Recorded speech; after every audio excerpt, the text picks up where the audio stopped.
Hili si kanisa, ni saluni ya wanawake. Mimi nahudumia watu wa dini zote, nahudumia Wakristo pamoja na Waislamu, na hata watendakazi wangu wengi ni Waislamu, na tuna imani kwamba Mungu ni mmoja. Hapana rafiki kama Yesu.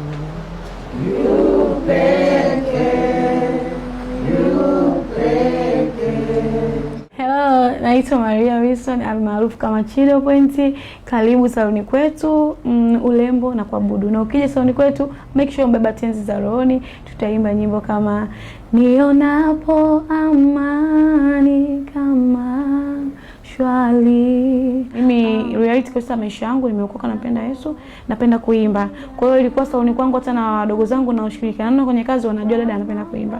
Kwa hiyo kuna muda tunaweza tukaweka nyimbo, tunaimba na sisi. Ila rasmi kabisa kuanza kuposti kwenye mitandao ya kijamii imeanza mwaka jana mwanzoni kabisa. Mwitikio wa watu ulikuwa ni mkubwa, kututia moyo kuliko kutuvunja moyo, na sisi tukasimamia misimamo yetu kwamba kuanzia sasa hivi tunatamani kutoa huduma hii kwenye saloni yetu, kwamba tutasifu na kuabudu siku ya Alhamisi pamoja na Jumapili.